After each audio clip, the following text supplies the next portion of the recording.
오늘 제가 준비한 이야기는요.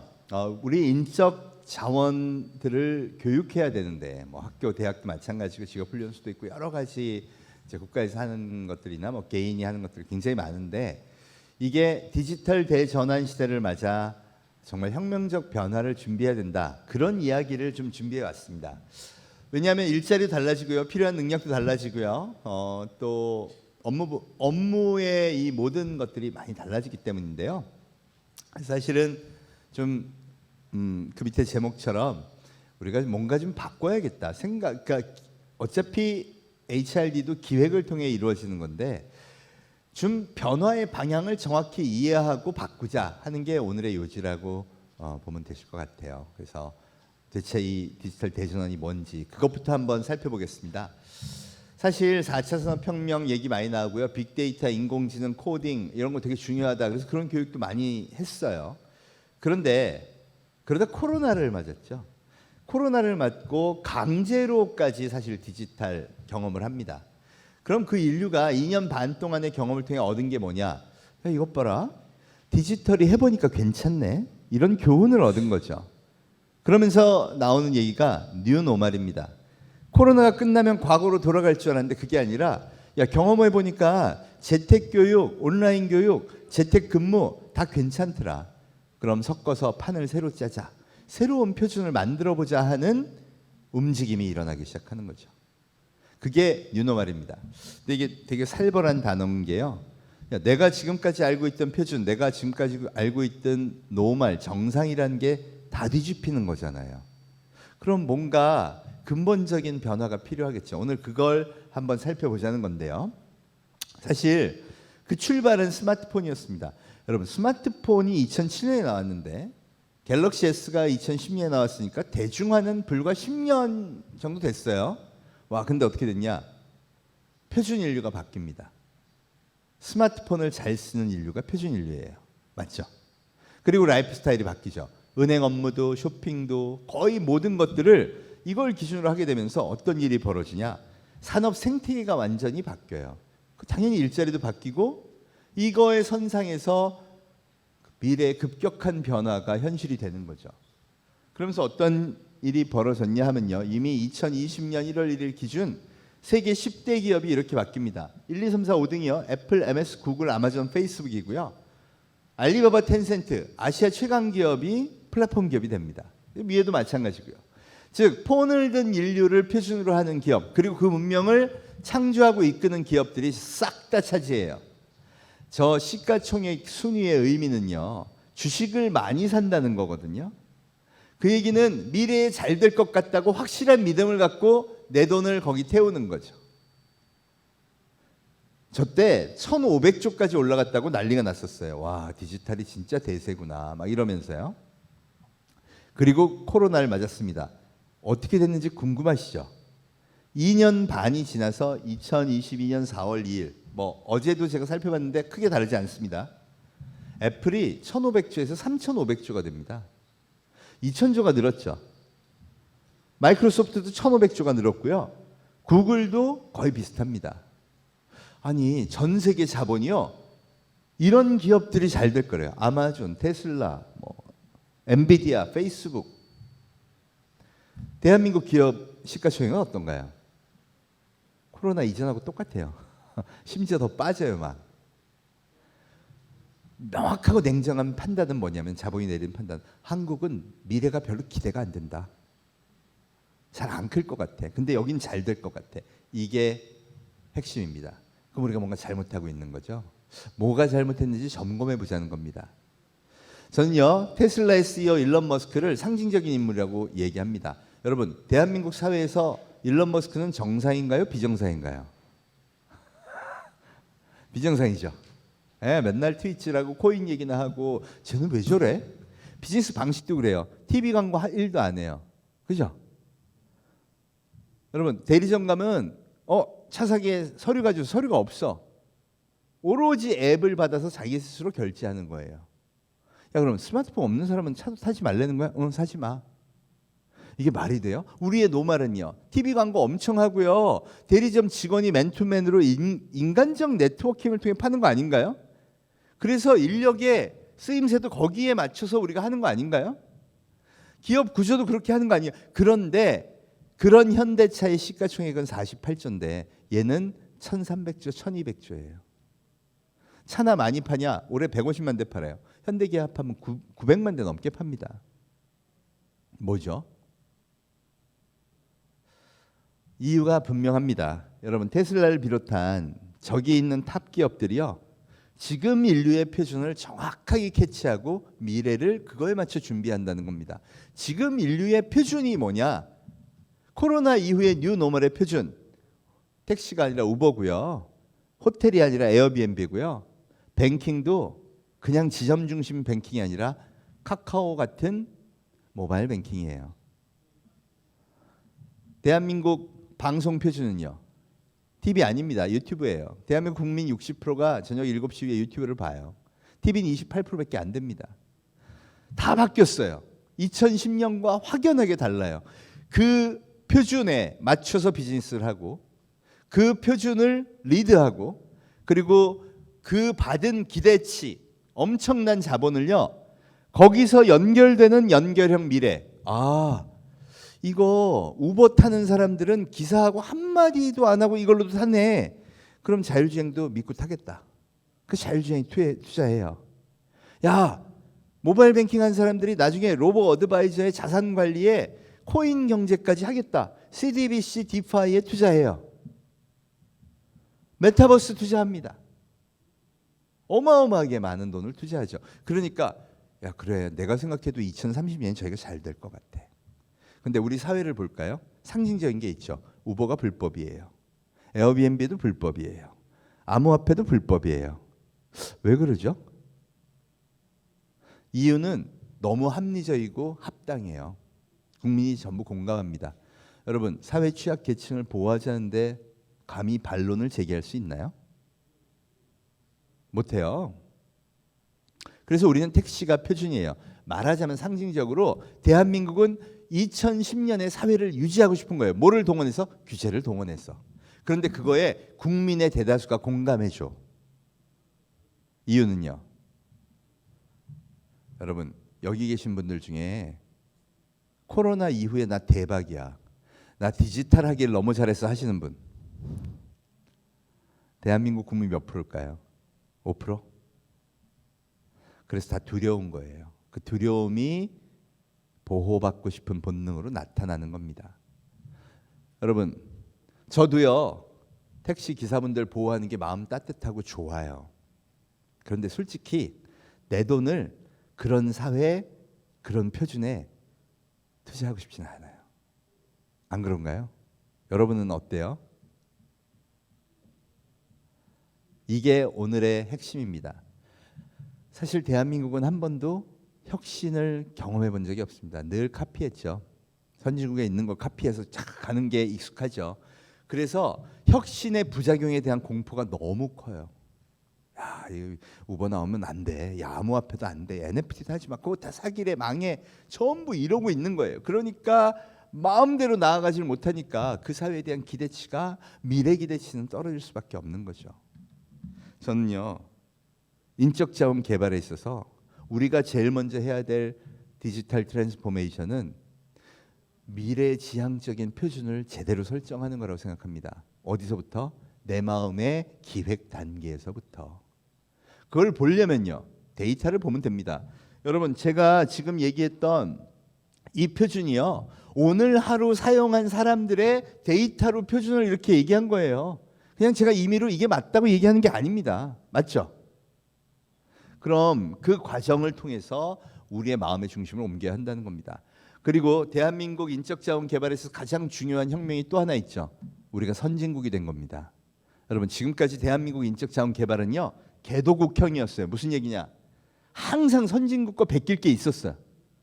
그러니 거기서부터 인적자원 개발의 방법도 다 카피해 온 거예요. 맞죠?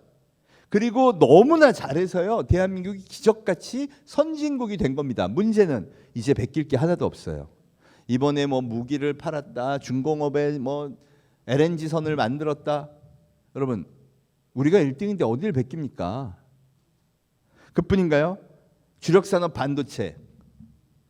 여러분, 저 반도체가 얼마나 중요한지 이번에 저도 깜짝 놀랐어요.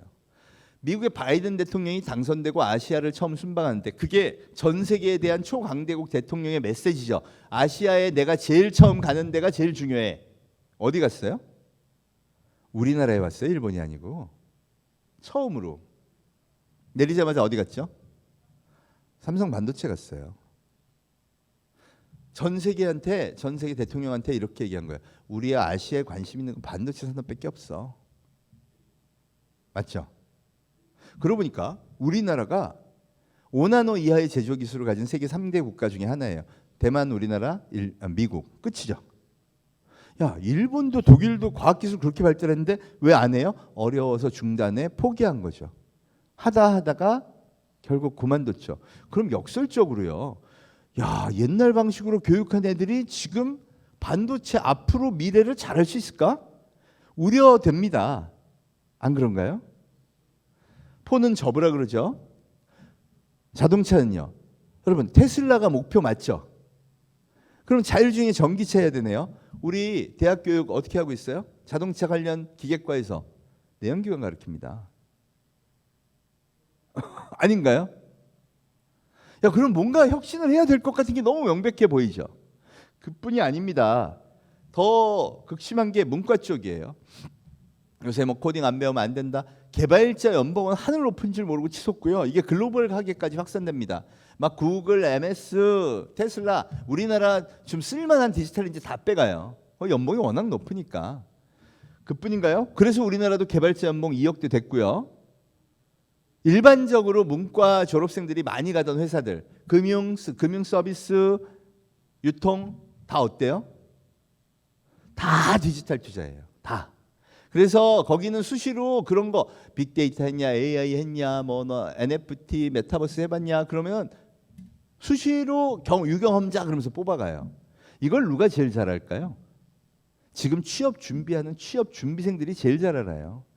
또 청년들이 가고 싶어하는 게임 기업, 멘토 기업. 여러분, 대한민국 10대 부자 중에 5명이 게임 창업자인 거 아세요? 이번에 김정주 CEO 돌아가시면서 그거 드러났죠. 야, 그런 사람들이 회사를 만들어놨는데 제가 가봤더니요. 와, 세상에 회사 건물 1층 플로어에 들어갔는데 농구장처럼 꾸며놨어. 카페가 있는데 그 게임에 나오는 스토리 중에 살려서 카페를 만들었어요. 바깥에 정원도 기가 막히고요. 애들 복지, 유치원 다 세팅해놨어요. 왜? 자기가 좋으니까 다 쓰는 거예요. 그럼 그게 커뮤니티를 통해서 퍼지지 않을까요? 퍼지죠. 가고 싶겠죠. 근데 어떤 사람 뽑아요? 메타버스 전문가, NFT 전문가. 요새 뭐라 그러냐면 언리얼이나 유니티 같은 소프트웨어 잘 다룰 수 있는 사람 3만 명 인력 양성해야 된다. 제가 회장님한테 그런 얘기를 들었어요. 야, 이걸 동남아에서 키워야 되냐? 왜? 한국은 안 하니까. 막 이런 얘기가 나옵니다. 문제는요. 야, 그러면 대학 교육 혁신해야겠네? 그런데 안 해요. 뭘 찾아요? 핑계. 왜 우리 우버가 불법이에요? 핑계가 좋으니까. 여러분, 전기차 자율주행차 안 가르치는 핑계가 뭔지 아세요? 제 기계과 교수예요. 젊은 친구들이 전기차 자율주행차 합시다. 과목 도입해야 됩니다. 그러면 교수님이 그럽니다. 나이 든 교수님이. 야, 그게 기계과에서 가르쳐야 되냐? 전기과에서 가르쳐야 되냐? 여러분, 어느 과에서 가르쳐야 돼요? 자율주행차는요. 인공지능 핵심이죠. 반도체 칩도 중요하죠. 센서 중요하죠. 어느 과가 주관해야 돼요? 그럼 정답은요. 통합, 융합하는 거죠. 그래서 MIT, 스탠포드의 공대는 벌써 야, 학과 간 벽을 허물고 새로운 트랙들을 만들어야 된다 하는 게 벌써 10년 전부터 시작했고 시도되고 있잖아요. 근데 우리는요. 학과 간 통합하기 시작하면요. 동문 회장님들이 나섭니다. 머리 띠두르고. 야, 무슨 전기, 네가 뭐 세상 바뀌는 거 얼마나 안다고 전기과, 기계과, 소프트웨어과가 통합돼야 된다 그래? 맞죠? 그걸 누가 부추겨요? 내 자리를 잃고 싶지 않은 교수들이 부추깁니다. 내 과목을 바꾸지 않았으면 하는 교수들이 부추기는 거예요. 여러분, 제가 단편적인 우리 사회 얘기를 했지만 이건 교육계 전반에 있는 강력한 문제라고 생각합니다. 아닌가요? 누구는 알아요? 아이들은 검색의 인류이기 때문에 다 알아요. 야, 내가 내 연봉이, 내 근무의 조건, 그리고 앞으로의 발전망이 어디 있는지 검색하면 다 나오는데 어른들만 모른 척하는 거죠. 그러니 세대 간의 갈등과 골은 더 깊어지는 겁니다. 저는요, 인적 자원에 있어서 제일 먼저 해야 될 문제가, 인적 자원 개발에 있어서, 교육과정 개발에서 제일 먼저 해야 될 게 뭐냐? 냉정하게 데이터를 보고요, 우리가 교육해야 되는 대상의 진짜 진정한 미래를 준비해 줘야 하는 겁니다. 그러려면 내 마음에 내가 지키고 싶어하는 규제, 내가 보호하고 싶어하는 마음, 이걸 내려놓을 때 시작된다고 봅니다. 지금 애들한테 제일 필요한 게 뭐겠어요? 대한민국은 선진국이 됐고요, 디지털 혁명을 맞았어요. 그럼 창의적 아이디어를 잘 발현할 수 있는 아이들, 그리고 디지털 혁신, 디지털 역량이 강화된 아이들을 키워야 하는 건 너무 명백한 거죠. 이중혁명 상태입니다. 대한민국은 혁신을 두려워하는 나라예요. 왜? 30년 동안 한 번도 해본 적이 없어요. 맨날 카피만 했죠. 이제 해볼만 하다고 저는 생각합니다.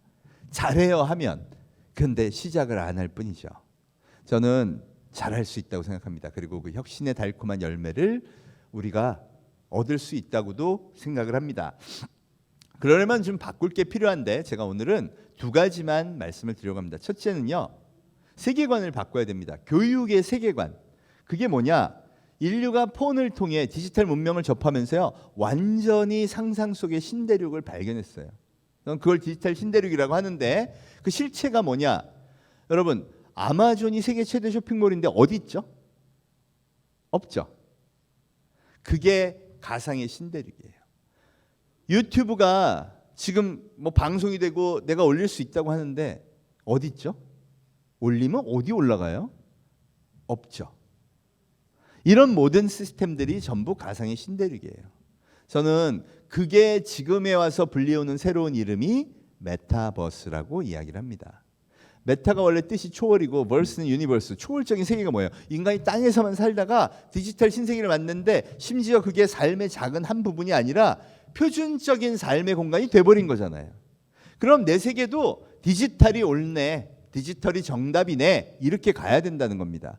그럼 교육 체계도 디지털 교육의 최고의 메리트를 살려야 한다, 이렇게 전환해야 한다는 겁니다. 사회 전체도요, 디지털 2030년의 미래를 위해서는 디지털 전환하고 그걸로 교육받고 장점을 최대한 살리는 인재를 많이 키워야 된다. 맞죠? 지금 전 세계에서 이 디지털 신대륙에서 패권 전쟁을 하는 나라는 미국과 중국밖에 없습니다. 디지털 주권을 한번 볼까요? 우리나라는 그나마 카카오, 네이버가 있으니까 주권이 어느 정도 있어요. 일본 같은 경우 메신저 라인 씁니다.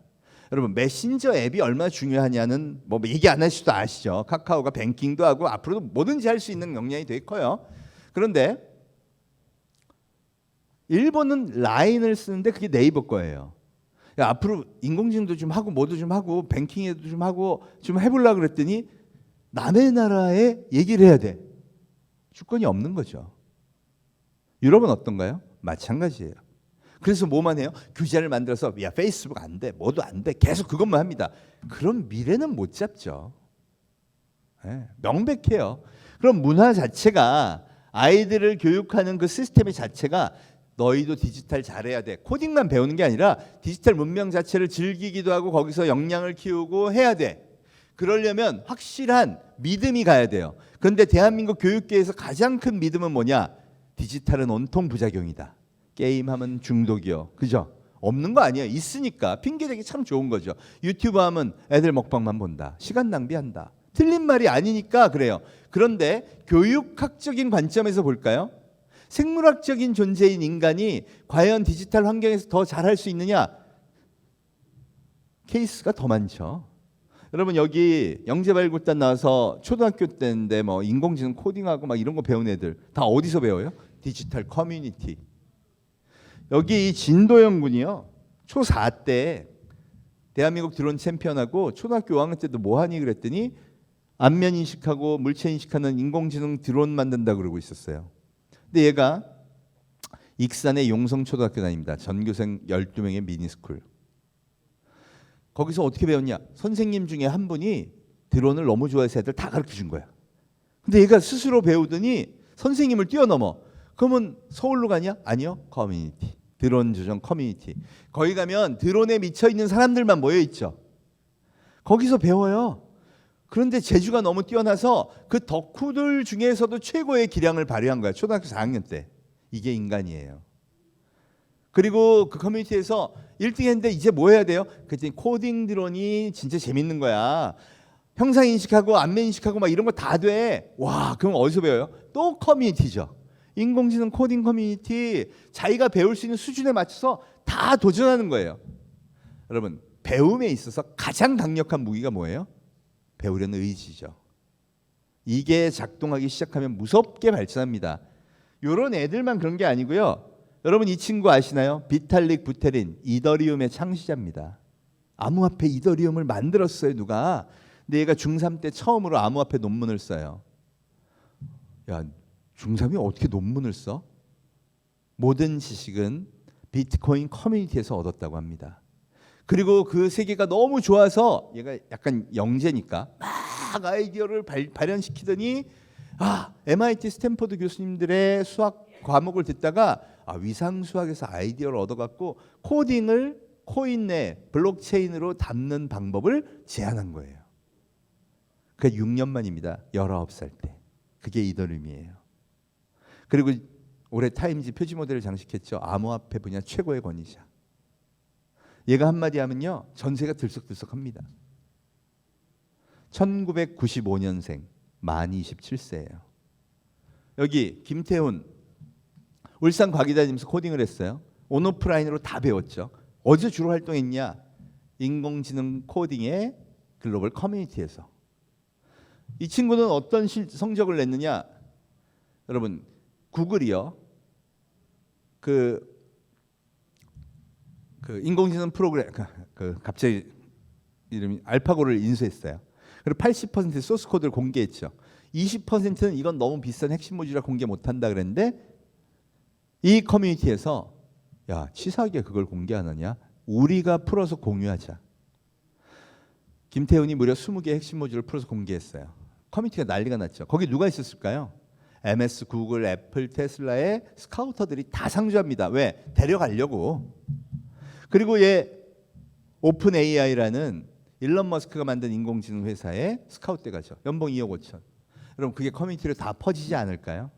야, 그럼 이렇게 교육받고 성장하면 이렇게 글로벌하게 갈 수 있구나가 보편적인 스탠다드로 자리 잡기 시작하는 거예요. 어느 문명에서? 디지털 사회에서요. 최윤민 대표는요. 고1 때 학교를 그만둔 걸로 유명합니다.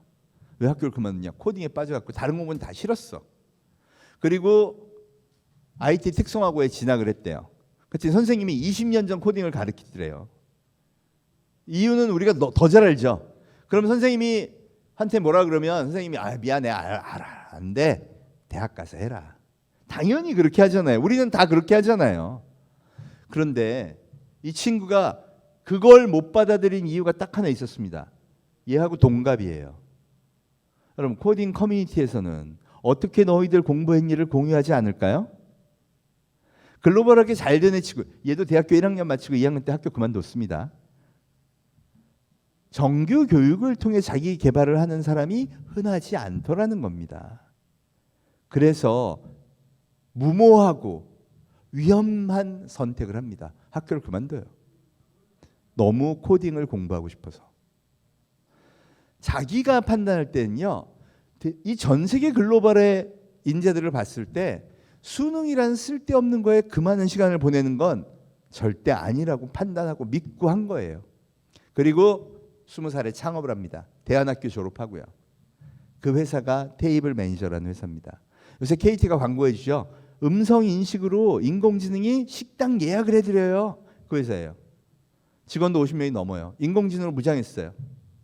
아시아를 바꿀 백인 청년에도 선정이 됩니다. 제가 직접 만나서요. 야, 인공지능 어떻게 배웠어? 그랬더니 교수님 책에 쓰신 대로요. 인공지능 커뮤니티 가서 배우고요. 거기서 만난 진짜 찐 실력자를 오프라인으로 초대해서 우리 직원들하고 과외하듯이 하면서 했대요.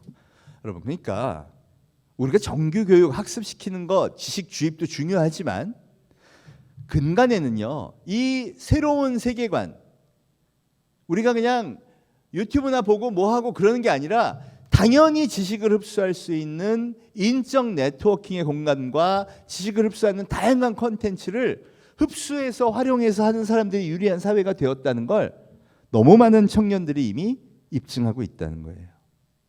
그러니 활용해야죠. 정규 교육과정 HRD에서도 그걸 다 받아들이면서 그 길을 찾아야 된다는 겁니다. 실제로 지난 10년 한번 보세요. 2003년 위키피디아, 2005년 유튜브, 2008년 에어비앤비, 2010년 우버, 넷플릭스 뭐 여러 가지가 다 등장하면서 인류 표준을 바꿨는데 대부분 저기 참여하고 저걸 이끌어간 사람들, 그게 다 오픈 소스를 이용하거나 커뮤니티에서 지식을 확보하거나 없던 세상을 만들려고 하니까 자기들끼리 아이디어를 모아서 창조한 사람들 맞죠? 여기서부터 DNA를 뽑아서 우리 미래를 준비해야 되는 거 아닐까요? 그래서 저는 교육이 HRD가 MZ세대에 주목해야 된다고 생각합니다. 여기를 디지털 네이티브라고 하죠. 여러분, 여기는요 뇌구조가 달라요.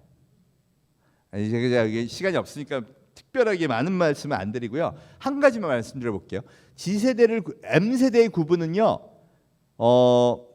어려서 청소년 시절에 PC방에 가서 인터넷 게임을 해봤느냐 안 해봤느냐입니다. 자, 여기 해보신 분, 나 스타크래프트 이런 거 해봤다. 이거 M세대예요. 어릴 때의 세계에 대한 세계관이요, 그래서 인터넷을 기반으로 형성됩니다. 야, 내가 전 세계를 인터넷을 통하면 다 만날 수 있어. 그걸 활용할 수 있어. 게임도 그렇게 해서 만들어지죠. 반면 그 이전 세대는요, 세계관이 땅 위에 있어요. 저 무슨 게임 했을까요? 오징어 게임, 딱지치기, 구슬치기. 세계관이 땅이야. 인적 네트워크는요, 혈연지연 학연밖에 없어요. 아니, 제가 그 시절에 인터넷이 있어요. 외국인을 어떻게 만나? 커뮤니티는 어디 있어? 여러분, 커뮤니티 발전에 가장 큰 역할을 한 게 뭔지 아세요? 게임을 어떻게 하면 잘하지 하는 커뮤니티가 제일 근간이 됐던 거예요. 그러니까 그걸 가만있어 봐. 커뮤니티도 활용하고 인터넷도 활용하고 그 체계를 머리에 갖고 1년 동안 게임에 중독된 애가 회사를 차리면 그걸 기반으로 하지 오프라인 중심으로 하겠습니까?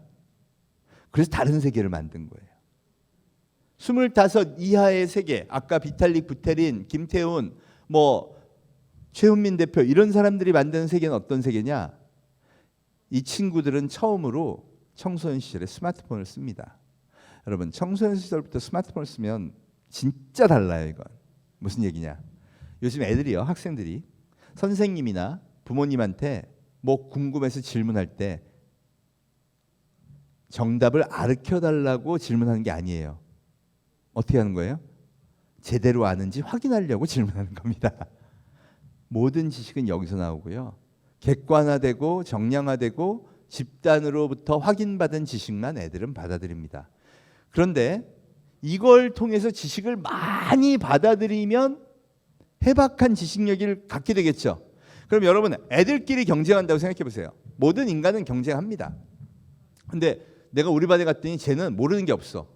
척척 박사야. 뭐 게임부터 애들이 좋아하는 건 다 알아. 걔가 당연히 디지털 역량이 뛰어나겠죠. 검색도 잘하겠죠. 커뮤니티 활동도 잘하겠죠. 여러분, 그럼 애들은 뭐라고 느끼느냐? 내가 저걸 못하면 죽겠구나. 둘 중에 하나예요. 포기하거나 아니면 나도 열심히 배우거나. 대부분은 열심히 배웁니다. 그래서 G세대가 디지털 역량이 굉장히 뛰어난 거예요. 그들이 만들어가는 세계관 중에 하나가 바로 메타버스라고 불리는 게임판입니다. 여러분, 이게 말이 돼요? 마인크래프트, 로블록스 어마어마하게 많은 10대, 20대들이 하는 게임인데 회사가 게임을 안 만들어요. 너희들이 게임 만들어가지고 놀래. 돈도 벌래요. 로블록스를 게임을 만든 사람만 800만 명이 넘었고요. 무려 5,500만 개의 게임이 올라와 있습니다. 작년에 22살의 대학생이 만든 게임이 돈 제일 많이 번 건데 거의 한 24억 이렇게 벌었대요. 야, 이게 뭐야? 제가 들어가 봤어요. 교육적 관점에서 전 수업을 이제 늘 저런 걸로 개발하니까 로블록스로 게임 만들기 쉽습니다. 왜? 유튜브에 따라하기가 너무 잘 돼 있어요. 그냥 유튜브 검색을 잘하는 애면 누구나 일단 똑같은 게임 만들 수 있어. 제가 만든 게 무궁화 꽃이 피었습니다. 오징어 게임에 똑같이 따라하면 되니까 작동을 해요. 그런데 만들면서 진짜 놀란 게 뭐냐? 여러분, 게임을 만들려면요, 그 소프트웨어가 게임 건축물을 만들어야 되고요, 탈 것을 만들어야 되고요, 장애물도 만들어야 돼요. 이게 뭐냐? 제가 지금 기계과에서 가르치고 있는 컴퓨터 모델링 소프트웨어 똑같아요. 야, 그걸 초등학생, 중학생이 한다고? 한다는 거죠. 이용만 해도요 3차원적인 공간 감각이 생겨요. 메타버스에서 뛰어노는 애들은 어디가 어떻게 생겼는지를, 예를 들어 보통 애들은요 이렇게 가려놓으면 뒤는 어떻게 생겼을지 상상 못하죠. 다 하는 거예요. 그런데 그걸 창조해? 소프트웨어를 배운다고? 어마어마한 겁니다. 제가 딱 이거 해보고 대한민국 초등학생, 중학생은 전부 다 의무교육으로 배웠으면 좋겠다 그랬어요. 그럼 일단 코딩의 랭귀지도 배울 수 있죠. 되게 간단하게. 따라하기 너무 많으니까 너무 좋죠. 선생님도 부담 적죠. 그 다음 게임 만드느라고 그거 재밌다고 따라하다 보면 공학용 소프트웨어를 어려서부터 그냥 익히게 돼요. 덤으로 얻어온 게 제일 중요한 거죠. 3차원적인 공간 상상력과 창조적 아이디어가 만들어지는 겁니다. 근데 현실은 어때요? 부모들도 선생님도 잘 모르니까 때려. 너 게임하냐? 네 인생 어떡하려고 그러니? 우리가 늘 마음에 있는 게요, 혁신의 달콤함을 쟁취하는 것보다 그냥 부작용이라도 없자. 미국 10대 60%가 로블록스 게임을 한다고 합니다. 야, 저는요 그런 환경이 너무 부러워. 야, 네 마음껏 놀아. 좀 게임도 하고. 생각해 보세요. 플랫폼 기업을 성공시키려면 요새 뭐 앱으로 개발한다, 창업한다 되게 많죠. 핵심이 뭐예요? MAU라 그러잖아요. 얼마나 많은 사람들이 찾아오게 하느냐. 여러분, 그걸 세계에서 제일 잘하는 데들이 어디예요? 다 게임 회사들이에요. 심지어 돈을 내고 찾아오게 해. 그럼 게임의 묘미를 경험해 본 사람들이 그런 디지털 산업을 기획을 잘할 가능성이 훨씬 높지 않을까요? 이게 부작용만 볼 일이 아니라는 겁니다. 실제로 대한민국 카카오를 만든 김범수 이장이요, 맨 처음 한 게 뭐예요? 삼성 SDS 나와가지고 PC방 차리고요, 한 게임 만들어서 돈 벌었어요. 페이스북을 만든 마크 주커버그, 원래 페이스북의 원형이 뭐예요? 데이팅 앱, 게임 앱이에요. 그게 사람들을 끌어가지고 그 대성공을 거둔 거죠. 또 우버, 게임하다 즐기라고 만든 거예요. 여러분, 우버가 처음 나왔을 때 경쟁 비슷하게 하는 거 되게 많았어요. 근데 왜 인기를 끌었냐? 게임처럼 디자인을 해서. 이런 세계관들을 경험하게 해줘야 한다는 겁니다. 그런데 문제는 이미 80% 이상의 10대, 20대가 이걸 하니까 거대 기업들이 야, 얘들을 잡아야 돼. 그리고 메타버스를 투자하기 시작했다는 겁니다. 얘들이 진짜 좋아할 만한 하드웨어, 소프트웨어 전부 다 투자해요. 뭐 이건 뭐 다 데이터상으로 드러난 거죠. 이러면서 관련 산업 기술이 굉장히 발달합니다. 특히 제가 주목하는 게 이 가상현실을 꾸미는 소프트웨어들이에요. 대표적인 게 오토데스크 유니티나 언리얼 뭐 이런 게 있죠. 이런 인력들이 앞으로 굉장히 많이 필요할 겁니다. 동시에 관련해서 메타버스에 관련된 기술하는 AR, VR, 미러월드, 라이프 로깅 이런 것도 굉장히 많이 수요가 폭발할 거예요. 이게 원래 없던 거냐? 여러분, 공학 분야에서 다 쓰던 거예요. 그런데 메타버스가 10대, 20대한테 내려가면요, 공학 분야 아주 극소수 인구 1, 2%가 쓰는 게 아니라 게임하면서 노는 기술이 돼버렸어. 그럼 저걸 어디든 활용해도 사람들이 쓸 가능성이 높아지죠. 그래서 산업화에 많이 활용될 거다라고 보는 겁니다. 그러니 저런 인력이 많이 필요하죠. 그뿐이 아니에요. 세계관 자체가 달라집니다. 야, 이 로블록스나 또는 그 제페토 같은 걸 경험하는 애들은요, 세계관이 어떠냐? 여러분, 제페토에 그 네이버가 만든 거잖아요. 3억 명의 가입자가 있어요. 그중에 90%가 외국인이야. 그럼 이 메타버스에 딱 들어가는 순간 뭐가 관련 없어요? 언어나 인종이나 국적이 아무 상관이 없어집니다. 저 이번에 진짜 와 대박이다 그랬던 게 이정재가 에미상을 수상하고 나서 뭐라 그랬죠? 언어의 장벽이 없어졌다. 여러분 누가 없앤 걸까요? 넷플릭스 보는 사람들이 없앤 거죠.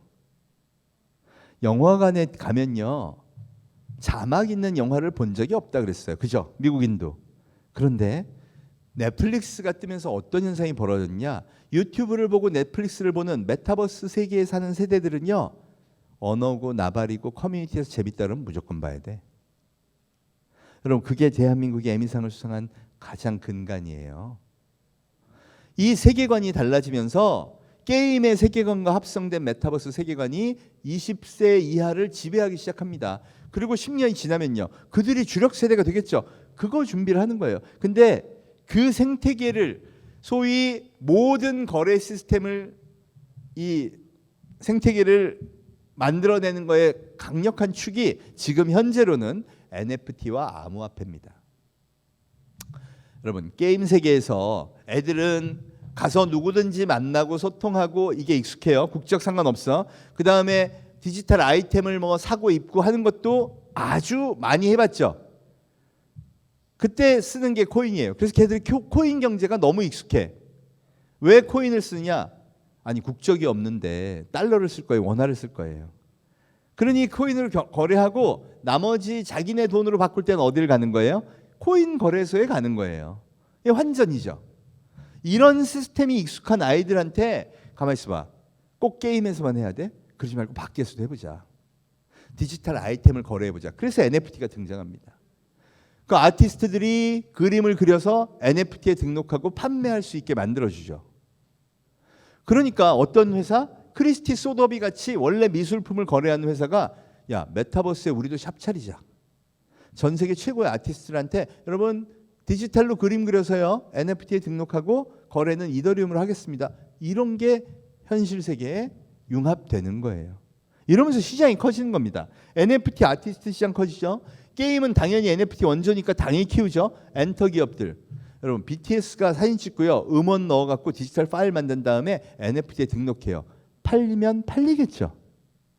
안 팔리겠어요?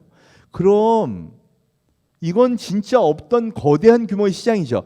그래서 방시혁 대표가 5천억을 NFT에 넣겠다 그러고 SM 이수만 회장이 우리 회사는 이제 메타버스 NFT 회사로 불러달라. 우리는 엔터 기업 아니다.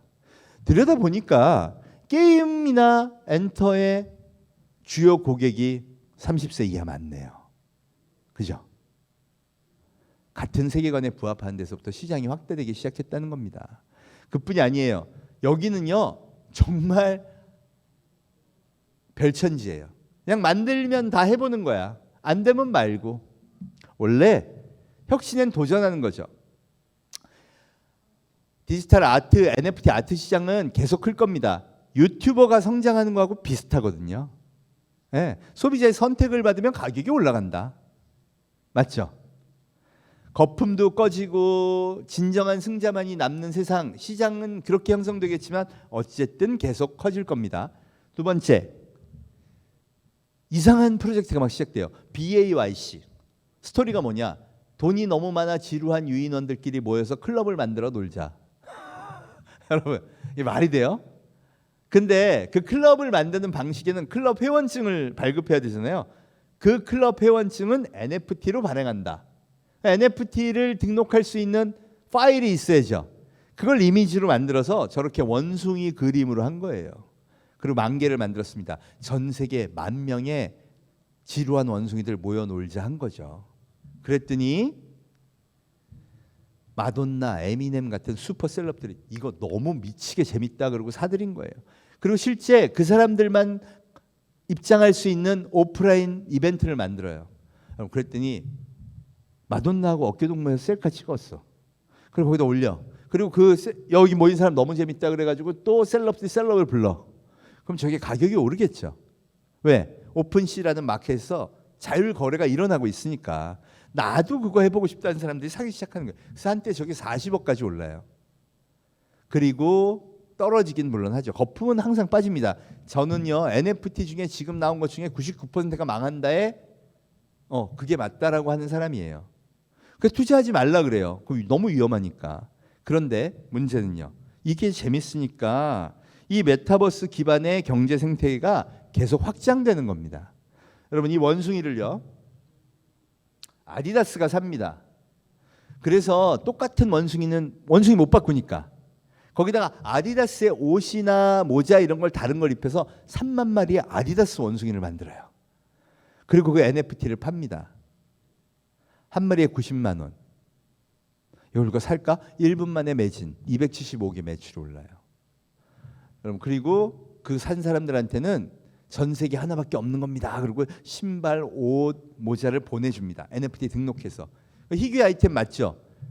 증명된 것도 맞죠? 그러니까 완소 아이템이 된 거야. 그리고 3만 명의 커뮤니티가 생겼죠. 이게 중요해요. 이걸 요새 웹 3.0에서 DAO라고 부릅니다. Decentralized Autonomous Organization. 이 DAO라는 커뮤니티가 무슨 역할을 하느냐? 아디다스의 팬클럽이 되는 거예요. 그러면서 마케팅에 큰 효과를 보기 시작하죠.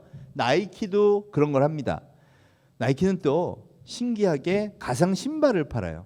여러분 RT팩트라는 회사가요. 여기 보시면 와 쿨해 보이죠?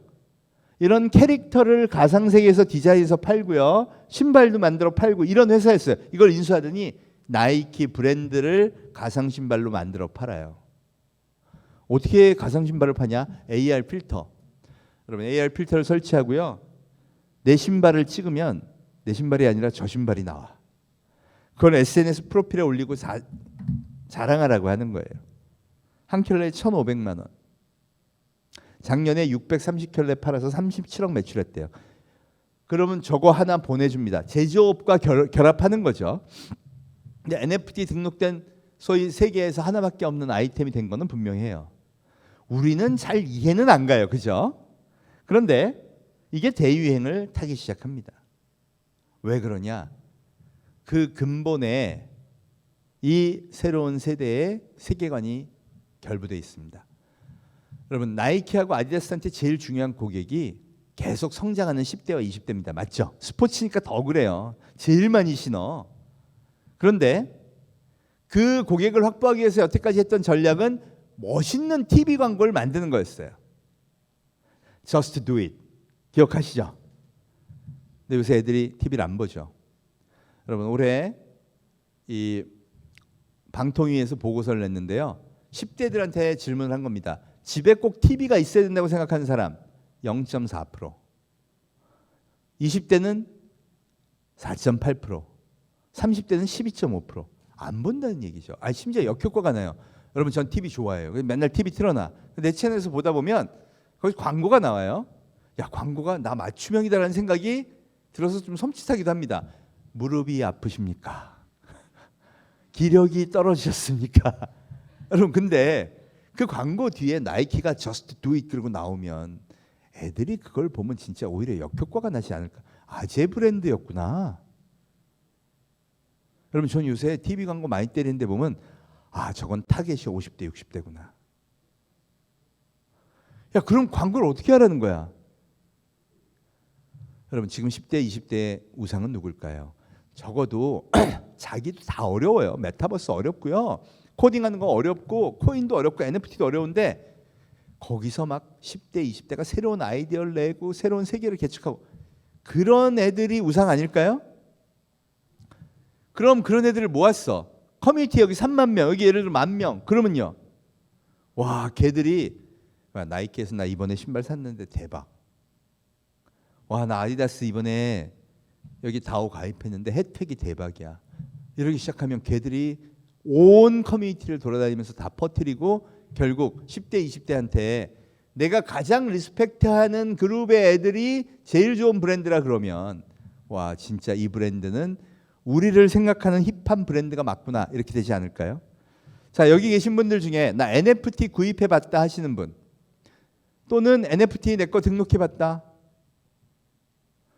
여러분 왜 애들이 좋아하는지 아시겠죠? 첫째는 어른들이 안 와서 좋고요. 둘째는 그래서 경쟁이 없어요. 여러분 인터넷 초기에 왜 애들이 잘했는지 아세요? 어른들이 안 왔거든요. 안 들 줄 알고. 그래서 애들은 오히려 여기가 기회의 땅이다라고 느끼는 겁니다. 그래서 저는요, 앞으로도 되게 중요한 영역이라고 생각합니다. 여러분 10대와 20대가 중요한 게 코카콜라, 펩시콜라, 스타벅스, 맥도날드 다죠. 다 합니다. 다 NFT예요.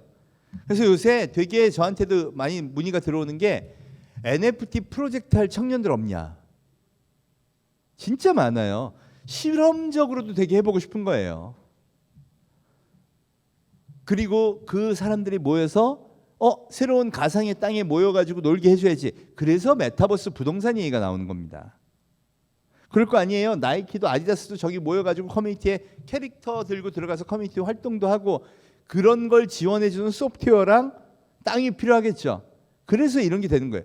나중에 어느 게 잘 될지 모르지만 지금은요 전부 아이디어를 폭발해서 새로운 혁신에 도전하고 있는 거예요. 처음에 인터넷 버블이 꺼질 때 그때와 비슷한 현상이라고 보시면 돼요. 그래서 교육에서 NFT 좀 가르치고 해보자 하는 겁니다. 돈이 많이 들고, 그러니까 저기 부정적 요소 되게 많아요. 또 부작용도 되게 많습니다. 투기성이다, 사기다. 뭐 이번에 루나 테라 나오면 우리나라 전 언론이 떠들어서 다 저거 사기야. 그런데 그럴수록 한번 들여다보자는 거야. 여기 혁신의 아이디어가 없을까?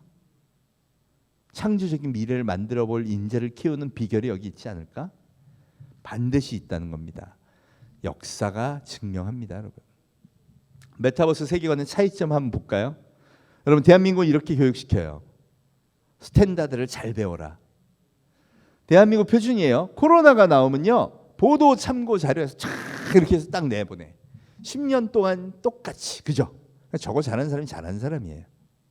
그런데 인류가 변했죠.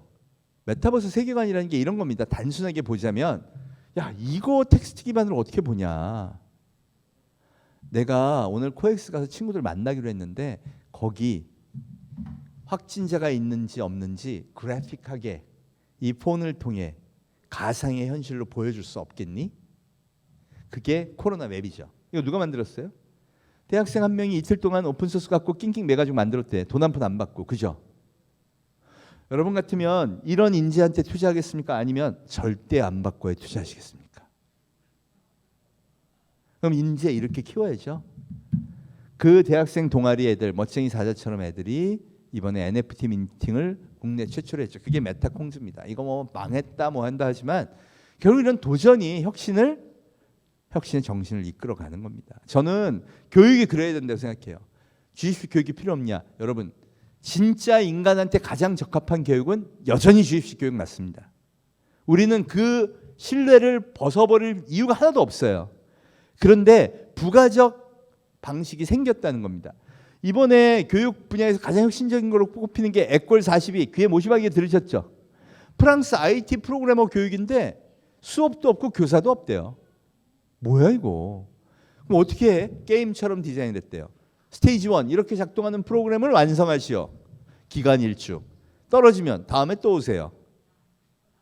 그동안 뭐 할까요? 이 인류는요. 궁지에 몰리면 길을 찾습니다. 친구한테 물어보고 어디 검색하고 온갖 구글링 모든 수단을 통해서 내가 배워야 될 걸 찾아내서 배우는 거예요. 그만큼이 있다는 거예요. 그게 검증이 된 거죠. 미네르바 스쿨 이번에 서울대학교 초청해서 대학 혁신에 관한 세미나를 하는데 학생님이 뭐라 그래요? 우리는 가르치지 않는다. 50%를 가르치지 않는데요. 야 그러면 어떻게 안 가르쳐? 아젠다를 주고 그거에 대해서 검색해오래. 더군다나 여기 하버드보다 똑똑한 애들이 들어가 있는 거 아시죠? 진짜 그래요. 메타버스로만 수업을 해요. 메타버스라는 게 뭐 디지털 공간에서만. 야 그런데 그럼 어떻게 하냐? 저도 경험을 했지만요. 이번에 저 수업에서 기말고사가 NFT 민팅이었어요. 제가 알겠습니까? 저는 그냥 팔로우하면서 한번 해본 게 다예요. 와 근데 애들이요 너무 좋아하고 잘하고 뛰어난 성과를 보여주는 거예요. 그래서 제가 오히려 우려돼서 걱정. 야 너희 왜 이렇게 이거 시간을 많이 보냈냐 그랬더니 교수님 저희 DNA에 딱 맞아요. 이제 믿어줘야 됩니다. 검색의 능력이 얼마나 뛰어난지. 저는 사실요 코로나 이후에 메시지는 분명해졌다고 생각해요. 여러분 이거 욕하고 있는다고 해결됩니까? 애들이 곡물목 상권을 침해했다. 너희들이 내 수수료를 너무 많이 가져간다. 그게 아니라 수수료를 얼마 떼더라도 내가 살려면 디지털에서의 비즈니스의 핵심 뭐야를 배워야 되는 거 맞죠? 그렇게 전환해야 된다고. 제가 교육에서 이렇게 강력하게 얘기할 수 있는 건 제 학생들을 그렇게 교육을 해요. 저는요 깜짝 놀랐어요. 1993년생 학생이에요. 얘가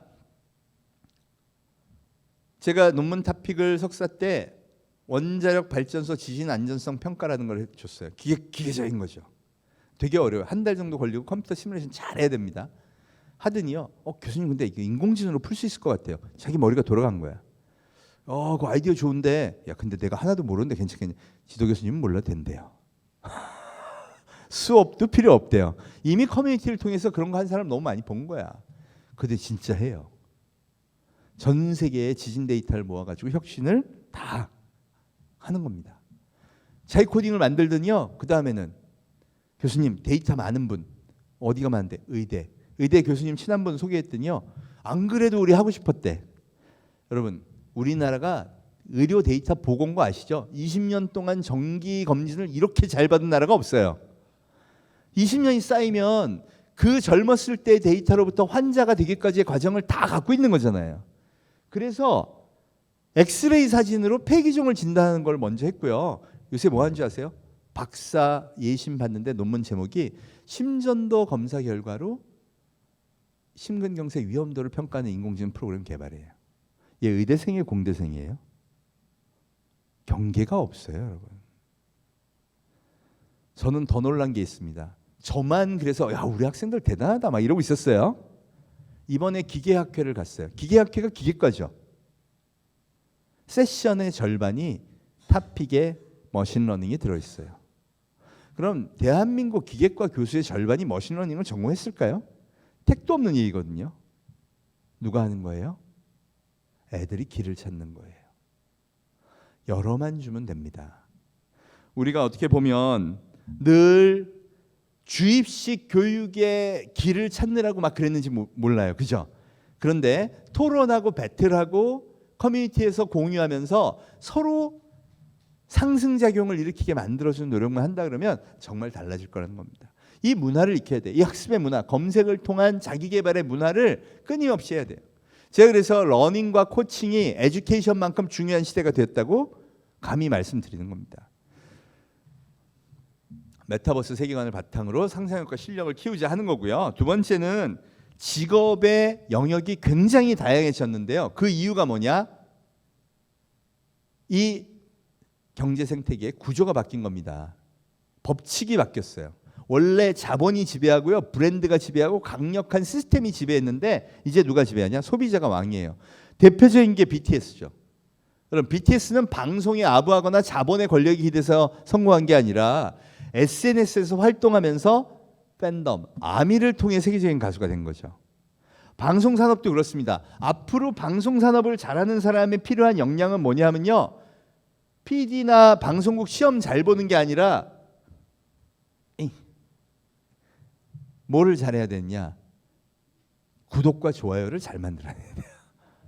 맞죠? 구독과 좋아요 누가 하는 거예요? 사람의 마음을 사는 거죠. 실제로 이미 생태계까지 다 바뀌고 있고요. 이제 TV 유치원 기획하고 프로그램 했던 PD다. 별로 인기 없어요. 그런데 보람이 기획했던 사람은요. 인기 많겠죠. 그뿐이 아닙니다. 여러분 보람이의 라이벌이었던 라이언이라는 친구가요. 우리 보람이는 방송 중단했지만 올해 뉴욕타임즈하고 인터뷰했어요. 우리 회사 매출이 3천억이 넘었어요. 여러분 3천억이면 KBS 거의 다 쫓아간 거야. 뭘 하나 봤더니 손에 들린 거 보세요. 자기 브랜드로 제조를 해요. 여러분 교육 사업은 안 하겠습니까? 식품은 안 할까요? 저는 이거 먹고 건강해졌어요. 왜? 매일 4천만 명이 미친 듯이 봐요. 이게 뭐예요? 그 다음 단계를 계속 만들어가는 겁니다. 대한민국의 성공한 사례도요. 보세요. 제가 아주 단적으로 이거 얘기하면 다들 공감하시는데 여기 스타일 난다라는 화장품 브랜드 아시는 분? 들어보셨죠? 남양유업 들어보신 분? 남양유업 모르는 사람 아무도 없을까요? 어느 기업이 더 큰 기업이죠? 이게 수치적으로 결론이 나버렸어요. 둘 다 회사를 매각해서. 스타일란다 6천억, 남양유업 3,100억. 우리 사회가 그렇게 생각하나요? 그럼 스타일란다 같은 걸 만들 수 있는 아이들을 키워줄 필요가 있죠. 저분이요, 전문대 나와서 22살에 동대문에 옷가게 차리고 잘 되니까 화장품 가게 차렸어요. 오프라인에서 노노, 거기서 만들어서 오직 디지털에서만. AHC라는 기업은 3조 4천억 매각 가격입니다. 대우중공업하고 똑같아요. GP클럽의 기업 가치는 1.5조. 저분은 대학도 안 나오신 거 아시죠? 닥터자르트 플러스 건축가 나와서 늦깎이로 창업해갖고 미국 가서 화장품 브랜드로 성공하고 1조 2천억에 에스티로드에 매각했죠. 무신사 조만호 대표님 고3 때 하라는 공부를 안 하고요. 프리첼의 동호회 사이트를 만듭니다. 그게 이름이 무신사예요. 무진장 신발 사진이 많은 곳. 그럼 그게 2조 5천억이 아니라 코로나 이후 5조 가치 평가받습니다. 지금. 이분들의 특징이 뭐냐? 진짜 덕후들이에요. 내가 좋아하는 것만 했어. 근데 그 백그라운드 세계관이 어디였다? 나는 무조건 디지털만 간다. 스펙 학벌 좋으신 분 아무도 없어요. 더군다나 코딩을 공부한 분도 아무도 없습니다. 그럼 이게 성공의 비결이다라고 얘기해도 되겠죠. 새로운 걸 공부할 때 내가 학교에 성적이 안 좋아. 그럼 야, 이런 케이스들도 있어 라고 할 만하겠죠. 더군다나 이게 매력적인 이유가 뭔지 아세요? 핵심이요. 팬덤을 디지털 세계에서 만드는 핵심이요. 인간의 마음의 감동을 만들어내는 거예요. 여러분, 지평생막걸리. 빨리 끝내야 되는데 죄송합니다. 지평생막걸리가요. 2010년에 문을 닫으려고 했습니다. 할아버지, 아버지가 하던 건데 매출이 2억이야. 그래서 문을 닫으려고 했어. 그랬더니 아들이 아버지, 젊은 세대가 좋아하는 막걸리를 한번 해보고 싶어요. 아버지가 말렸어요. 야, 젊은 세대는 막걸리 안 먹어. 맞는 얘기죠. 그래서 제가 한번 도전해 보려고요. 여러분 딱 생각나는 게 SNS 마케팅을 강화했나 보다. 애들이 몰라서 안 사 먹는 거 아닐까? 여러분 맛없는 막걸리로 SNS 마케팅을 강화하면 어떻게 될까요? 진짜 빨리 망합니다. 뭘 바꾸느냐? 경험을 바꿔요. 2030한테 테이스팅을 해봤더니 6도의 시큼한 옛날 막걸리 질색을 하는데 5도의 달달한 맛 좋아하더라. 맛을 바꾸고요. 두 번째, 디테일을 바꿉니다. 여러분 청년들이 막걸리 먹고 이거 되게 맛있는데 이거 뭐야? 무슨 막걸리야? 딱 봤더니 포장이 할배야. 추천해요? 안 해요? 안 합니다. 결국은요, 소비자가 왕이 됐다는 건 CEO가 고집을 부려서 되는 게 아무것도 없고 전통적인 사고도 아무것도 안 통한다는 거예요. 뭐를 바꿔야 된다? 경험의 디테일한 모든 프로세스를 고민해서 바꿔줘야 되는 거예요. 그걸 잘한 게 여기 당근 마켓이기도 하고요. 또 이거 보세요. 이 유아인 바지 이게 50만 장이 팔렸대요. 야, 미쳤어. 50만 장이 바지가 어떻게 팔려요? 그런데 유아인이 광고를 해서 팔린 게 아니고요. 댓글이 11만 개라서 팔린 거래요. 갑자기 생각이 납니다. 댓글? 아까 아디다스 NFT 3만 명 그룹 있었죠. 야, 신상 나갈 때 너희가 투표해. 디자인 A, 디자인 B 중에 그 다음에 우리가 투표해서 이긴 게 선정이 됐어. 그리고 너희들은 다오기 때문에 50% 할인해 줄게. 사. 그럼 3만 명이 사고 나서 신상품 나오면 사이트마다 가서 댓글 안 달아줄까요? 야, 이건 진짜 멋져. 그러고 여러분 제가 20대 청년으로서요. 나 서울에서 배달 전문 피자 브랜드를 하나 만들고 싶어.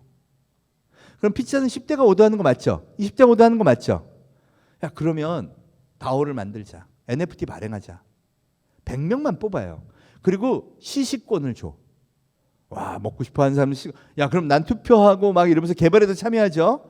그리고 당신들은 수고했으니까 앞으로 3년 동안 우리 피자 30% 할인권. 미치죠. 그럼 자기들이 투표하고 만든 거고 나왔을 때 이 피자는 꼭 먹어봐야 돼. 이 피자 회사 사장님 미쳤어 라고 하지 않을까요?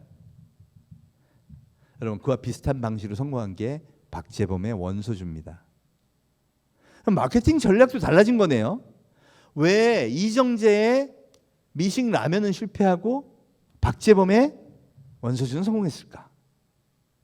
커뮤니티를 통한 소통을 통해 진정성과 진짜 개발 기관의 모든 과정을 공유했기 때문입니다. 결국 우리가 이 좋은 경험을 만드는 인재를 필요로 하는데 그 핵심이 뭐냐 하면 그 핵심이 뭐냐? 아이고. 네. 그 핵심이 디지털 생태계를 잘 알아야 한다는 겁니다. 여러분, 디지털 생태계, 제가 왜 NFT다, 메타버스다, 20대, 30대 하는 SNS다 이거를 경험하고 그걸 할 수 있도록 교육을 시켜야 된다는 게 그 세계의 인간을 잘 학습해야 그들이 좋아하는 경험을 만들 수 있다는 거죠. 사실 그걸 지금 대기업이 합니다. 여러분, 삼성전자가 애플을 쫓아가려고 작년에 조직 개편을 했어요. IT 모바일 부문, 소비자 가전 부문, 물건을 분야별로 만들어서 잘 팔자, 그죠? 그런데 DX 사업부로 통합했어요. 디바이스 익스피리언스, 뜻을 풀이하면 제품 경험 사업부죠. 경험의 중심은 인간이에요. 무슨 얘기냐? 이제 제품 개발의 기준이 숫자, 화소수, 배터리 이게 아니라 느낌적인 느낌 이렇게 된 거예요. 여러분, 그 대표적인 사례가 애플의 에어팟 프로인데 이거 30만 원에 팔죠. 샤오미가 비슷한 걸 만들었어요. 5만 원에 팔아요. 우리가 무향실에서 테스트를 해보면요 거의 똑같아요. 그죠? 근데 애플 사용자가 뭐라 그래요? 교수님 무슨 소리야? 느낌적인 느낌이 완전히 달라요. 여러분, 그게 거짓말이 아니라 진짜예요. 무슨 얘기인지 아세요? 내가 그 브랜드를 좋아하면요 똑같이 안 들려요. 그게 인간이에요. 야, 그럼 그 오묘한 인간을 기반으로 표준을 만들고 기준을 만들어야 돼? 맞죠. 스티브 잡스가 그랬잖아요. 우리 기술만으로 부족했다. 그래서 인문학과 휴머니티를 기술에 결혼시켰다. 그랬더니 비로소 고객의 심장이 노래하더라. 스티브 잡스가 만든 기준이 뭐라고요? 수치가 아니라 느낌적인 느낌이 올 때까지, 고객의 심장이 노래할 때까지. 여러분, 이게 앞으로 필요한 인재의 핵심이에요. 저는요, 대한민국이 어마어마한 팬덤을 갖고 있다는 게 너무 다행이라고 생각합니다. 여러분, MZ세대 볼까요? 유튜브 1위가 우리나라, 유튜브 조회수 1위가 우리나라 아기상어예요. 웹툰이 100개국에서 우리나라가 1등이에요. 웹툰 플랫폼, 네이버, 카카오가. 왜? 이상하게 해요. 전 세계의 청년들이 대한민국 작가의 웹툰을 너무 좋아해요. 야, 이거 뭐지? 그뿐이 아닙니다. MZ세대가 즐기는 e스포츠, 롤드컵을 하는 세계 최고의 스포츠 스타가 페이커 이상형. 넷플릭스에서 가장 최장시간 상영된 드라마가 오겜, 오징어 게임이에요. 그러니까 에미상을 타는 거죠. 야, 국경도 없고 언어적 차이도 없고 모든 걸 메타버스에 즐기는 세대한테는 이게 어마어마한 새로운 팬덤이 대한민국이 만들어내고 있다는 겁니다. 그러니 그 사람 연구해야 되지 않을까요? 그들이 뭘 좋아하는지 공부도 해야 되지 않을까요? 애들도 그거 보라고 좀 해줘야 되지 않을까요? 감각이라는 건, 인간의 감각은요 경험을 통해 나옵니다. 이번에 이문찬 군이요 아주 중요한 얘기한 거 아세요? 전 세계 피아니스트가 너무 놀랐어요. 왜? 여러분, 아무리 천재라도요 어려서부터 조기 교육을 천재로부터 받아야 돼요. 맞죠? 근데 이문찬이 어디서 배웠대요? 늦은 나이인 9살에 상가 피아노 교습소에서 처음 했대요. 근데 어떻게 쫓아올 수 있었을까요? 유튜브 보고 배우는 겁니다, 여러분. 그리고 그 천재성을 입증하니까 그때부터 늦었지만 천재 교수님들이 가르쳐 줄 수 있는 길이 열린 거예요. 이게 제가 강조하고 싶은 디지털 신세계의 매력입니다. 여러분, 세계관과 팬덤, 이런 HRD의 새로운 목표가 저는 생겼다고 봅니다. 일자리도 앞으로 여기서 엄청나게 많은 것들이 가능해질 거라고 봅니다. 대한민국 잘할 수 있을까? 여러분, 저는요 대한민국 HRD만큼 칭찬받아야 될 게 없다고 생각해요. 야, 우리가 뭐 교육이 수능의 문제고 뭐가 문제고, 맞아요. 그런데 그게 문제기만 했으면, 부작용만 일으켰으면 지금의 대한민국 선진국을 어떻게 만들었을까요? 문제 없었습니다. 저는 감히 그렇게 얘기해요. 문제는요, 이제는 바꿔야 한다는 거죠. 우리가 제조업으로 기적을 만들었어요. 남의 거 카피해서 세계 최강이 됐어요. 왜 기적이라 그러냐? 제가 우리나라보다 높다는 7개 국가를 봤더니 이미 1901년에 선진국이에요. 어떻게 해서? 식민지에 빨대 꼽아서. 여러분, 식민지였던 나라가 선진국 된 게 우리나라가 세계에서 유일해. 우리가 제일 외국인들이 우리를 높게 치는 게 뭐예요? 교육열입니다. 그리고 그걸 통해서 기적을 만들었어요. 문제는요, 이제는 세계가 메타버스 세계래요. 영역도 경계도 없고 국가적인 것도 없고 다 좋아한대. 넷플릭스에 올라오고 유튜브에 올라오고 팬덤이 생기면 전 세계가 열광하면 최고가 된대요. 그런데 그런 세계에서 성공하려면 세계인의 심장을 움직일 수 있는 뭔가를 만들면 되는데 벌써 유튜브 1위, 넷플릭스 드라마 1위, 뭐 K-팝 가수 1위 다 했어요. 웹툰 1위. 거기다가 요새는 식품도 잘 팔려요. 막 라면 수출 엄청 늘죠. 와, 자동차도, 심지어 여러분 무기도 사가요. 여러분, 대한민국 국민한테 무기 수입하자 그러는데 별로 안 좋아하는 나라 거 수입할까요? 절대 못합니다. 야, 그러면 이 새로운 메타버스 세계에서 대한민국의 가능성 무궁무진한 거 맞네요. 그래서 잘 될 거라고 보는 겁니다. 다만 이제 길을 열어줘야죠. 우리가 빗장을 풀고 두려워하지 말고 교육에도 혁신을 도입하고, 야, 얘 지금까지는 잘해왔지만 너무 여기 멈추지 말자. 우리가 한번 생각해보자. 내가 빌려 쓴다고 하잖아요. 지구를 빌려 쓴다, 어른들이. 그럼 진짜 아이들의 미래를 위한 교육은 어떻게 바꿔야 될까? 한번 생각해보고 그 빗장만 열면요, 저는 이 기적을 만든 대한민국의 저력이 또 한 번 새로운 신대륙에서도 멋진 도약을 만들 거라고 굳게 믿습니다. 여기 계신 우리 HRD 전문가들 분들께서요, 새로운 세계관에 맞는 멋진 교육 과정들 많이 만들어 주시고 훌륭한 후학들 많이 양성해 주시기 부탁드리고 열심히 응원하겠습니다. 감사합니다.